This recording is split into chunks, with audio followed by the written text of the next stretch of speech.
Hai, 여러분 안녕하세요. Hari ini kita akan membuat tempe kacang hijau. Yuhu. Namun, sebelum kita masuk ke dalam prosesnya, mari kita dengarkan wawancara berikut ini. Assalamualaikum warahmatullahi wabarakatuh. Perkenalkan, nama saya Siti Wahyu Yudianti. Saya adalah perwakilan dari kelompok 7. Di sini, saya akan melakukan wawancara dengan seorang pengelola tempe. Oke, sekarang kita sudah bersama narasumber yang akan saya wawancarai. Assalamualaikum Kak. Mohon maaf bertanya sebentar, dengan Kak siapa? Perkenalkan, nama saya Kak Siti Isnaya. Saya adalah salah satu seorang pengelola tempe di daerah Medan. Sebelum saya mulai wawancaranya, apakah Kakak bersedia untuk saya wawancarai? Oh, sangat bersedia. Kita langsung mulai saja ya wawancaranya. Pertama, kira-kira sudah berapa lama Kakak menjadi seorang pengelola tempe? Kira-kira saya menjadi seorang pengelola tempe di daerah ini sekitaran 2-3 tahunan berjalan ini. Sudah cukup lama lah ya. Kira-kira bahannya itu apa saja untuk memperoleh tempe yang Kakak buat? Sebelumnya saya di sini kan menjadi pengelola tempe kacang hijau, bukan tempe kedelai seperti pada umumnya. Jadi bahan-bahan yang saya gunakan untuk mengelola tempe kacang hijau tersebut, yang pertama yaitu adalah kacang hijau pastinya, yang kedua adalah ragi tempe, dan ketiga adalah air.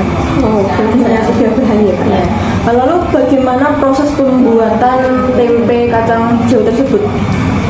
Proses pembuatan tempe kacang hijau yang saya lakukan itu seperti yang pertama, saya pastinya membeli bahan-bahannya seperti kacang hijau kepada penjual yang terpercaya dan berkualitas baik. Setelah itu saya cuci, saya bersihkan kacang hijau tersebut untuk membedakan antara kacang hijau yang berkualitas baik dan berkualitas yang kurang baik. Biasanya saya untuk membedakannya saya seperti itu cara yang saya gunakan. Kacang hijau yang berkualitas baik itu ketika direndam kacangnya itu tenggelam, dan sebaliknya begitu kalau kacang hijau yang kurang baik kualitasnya ketika direndam kacangnya tersebut sebagiannya mengapung, sebagiannya terendam. Jadi yang kita gunakan sebaiknya kacang hijau yang berkualitas baik. Lanjut, setelah saya rendam, lalu saya tiriskan dan lalu saya rebus. Kira-kira itu durasi waktunya itu berapa lama Pak?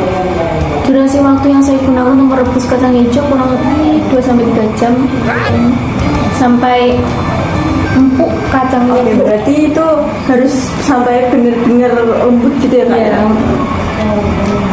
Setelah direbus, lanjut ditiriskan,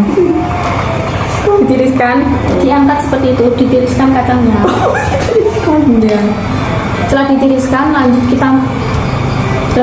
ditaruh di wadah, kita biarkan sampai dingin, benar-benar dingin, tidak panas lagi. Setelah direbus, lanjut setelah itu kita campurkan dengan ragi tempe.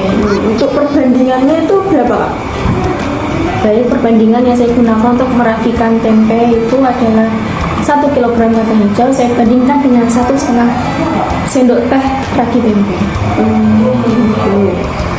Nah, lanjut prosesnya terakhir setelah semuanya merata, lanjut pada proses pengemasan. Yang saya lakukan adalah pengemasan menggunakan kemasan yang bersih, higienis, yaitu adalah setelah itu dipres sampai rapat, dipenuhi rapat, dan untuk mempercepat proses fermentasinya dilubangi bagian plastik tersebut untuk mengeluarkan udara yang ada di dalamnya agar cepat fermentasinya.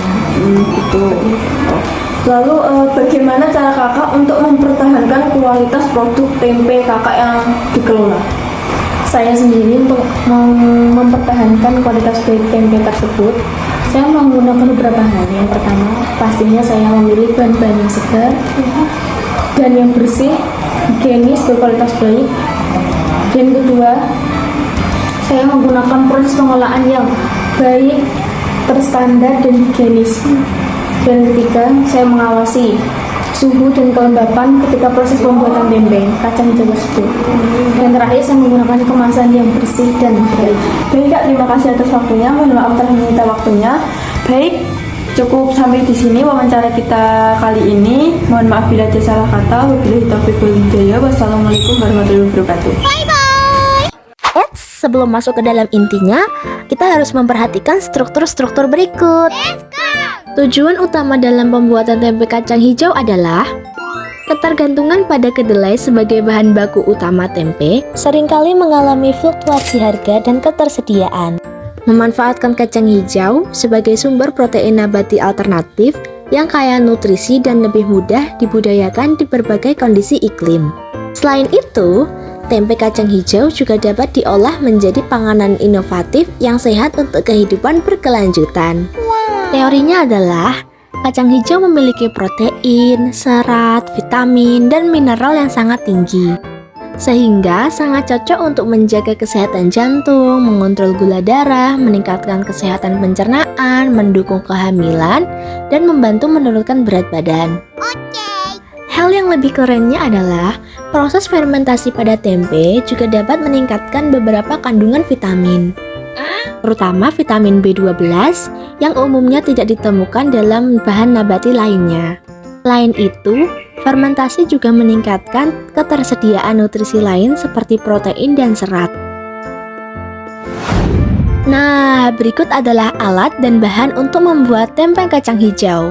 Pertama, kita membutuhkan kacang hijau sebanyak 1 kg, ragi tempe 1,5 sendok teh atau setengah sendok teh, ringan kain, baskom, pengukus, sendok, plastik atau daun pisang, dan jarum. Kalau kalian tidak ada jarum, bisa diganti dengan lidi. Waduh, kita sudah masuk ke prosesnya nih. Ikutin terus ya. Langkah pertama, cuci kacang hijau sampai bersih. Di sini aku mencucinya sampai kira-kira 10 kalian lah.